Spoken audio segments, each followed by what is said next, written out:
Est-ce que l'Église est obsédée? Aujourd'hui, alors que nous cherchons à parler de pardon des péchés, les seuls exemples qu'on a, ce sont des exemples de vie familiale un peu dissolue. Dans la première lecture, c'était assez évident, même si vous ne connaissez pas l'histoire du roi David, vous savez que lorsque le prophète Nathan lui dit qu'il a mal fait en faisant assassiner l'un de ses officiers pour lui piquer sa femme, vous savez au moins que ce n'est pas la meilleure chose à faire. Et si en plus vous savez que David avait hérité de son prédécesseur d'un harem d'un petit millier d'épouses à peu près, ou de quelques centaines en tout cas, là vous comprenez qu'il y a des choses qui ne vont pas très droit dans l'histoire des hommes.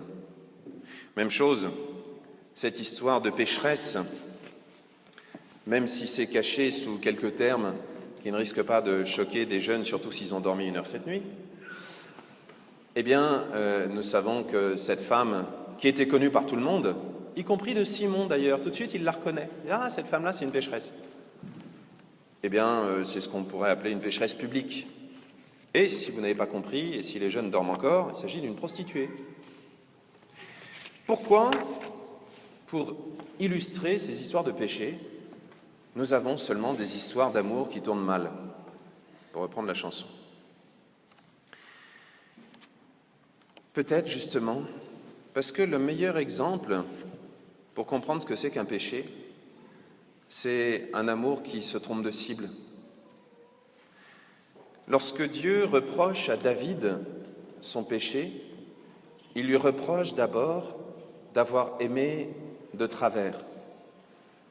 Et le terme exact, ça serait un abus de biens sociaux. Ça, tout le monde sait ce que c'est. Lorsque quelqu'un ayant un pouvoir politique utilise mal les biens qui sont normalement à la disposition de toute la société et qu'il les utilise pour lui, pour ses copains, etc. Là, le roi David utilise mal, non pas les pouvoirs qu'il a eus comme roi pour faire assassiner Uri et pour récupérer sa femme, mais il utilise mal cet amour que Dieu lui a donné et qu'il a, semble-t-il, comblé, puisqu'il lui a donné la richesse, la gloire, le pouvoir et un harem qui est au-delà de la normale, parce que la norme, c'est de pouvoir donner sa vie à une seule personne. Et ce roi David va aimer au-delà de ce qui est normal.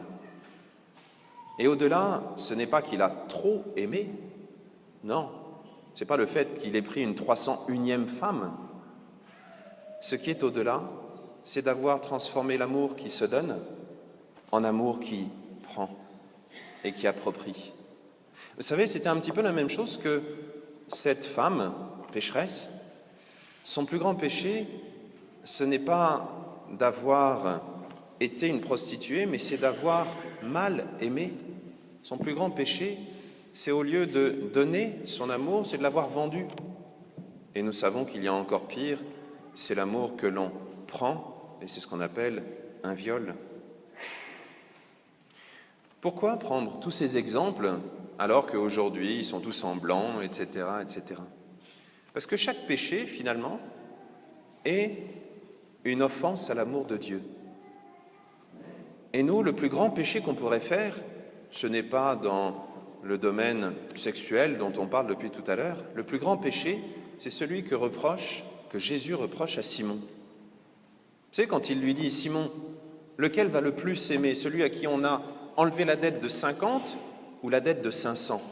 Il dit « C'est celui à qui on a enlevé la dette de 500. » Eh bien, le plus grand pécheur ici, ce n'est pas cette femme qui est aux pieds de Jésus en train d'essuyer ses pieds. Le plus grand pécheur, c'est Simon, parce que lui se croit juste. Oui, les plus grands pécheurs, ce sont ceux qui refusent d'aimer. Simon est un pharisien. Vous connaissez peut-être les pharisiens. Les pharisiens, ce sont ces bons croyants. Vous savez, aujourd'hui, certains diraient des pratiquants, même si le terme est absurde. Un bon croyant, c'est-à-dire qu'il essaye, par toute sa vie, de mettre en pratique ce qu'il a reçu. Et jusque dans les petits détails, en comptant, en étant attentif, par exemple, à jeûner certains jours. Mais le problème, c'est que l'amour ne s'achète pas. Imaginez un jeune qui irait voir sa maman et lui dirait depuis ma naissance, je t'ai offert 6 colliers de nouilles pour la fête des mères, donc ça suffit, maintenant tu dois m'aimer jusqu'à la fin de mes jours, et j'ai plus besoin ni de te dire que je t'aime, ni de te faire de cadeaux, ni de te faire de sourire le matin, et encore moins de t'embrasser, parce que 6 colliers de nouilles, ça suffit. Alors même si un collier de nouilles est le cadeau le plus précieux qu'une maman puisse recevoir, vous savez, le sacrifice, la chose rendue sacrée, là, en disant ça, on aurait l'impression qu'on peut acheter l'amour d'une maman. Et malheureusement, c'est ce que fait ce pharisien. Il observe la loi, il fait ceci, il fait cela. Et la deuxième lecture nous l'a dit. La loi toute seule, elle ne peut que condamner. Comme le gendarme sur le côté de la route, il n'est pas là pour donner des bons points, donner des images en disant « c'est bien, t'as bien conduit ». Non, le gendarme, il est juste là pour dire « 50 km/h d'excès, plus de permis ». Dieu n'est pas un gendarme.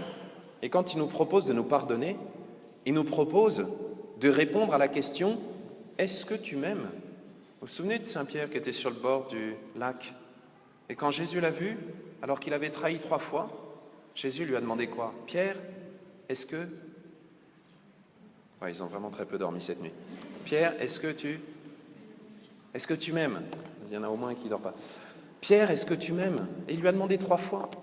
C'est ça la confession. Ces jeunes qui sont là, hier, ont professé leur foi. Ils ont dit à Dieu, « Seigneur, oui, je veux t'aimer tous les jours de ma vie, je veux croire en toi. » Eh bien, un des meilleurs moyens pour les aider à vivre de cette foi qui est un don de Dieu, c'est à notre tour de ne pas faire les schtroumpfs, on va rester poli, mais de vivre nous aussi notre foi en venant souvent répondre à la question « m'aimes-tu ?»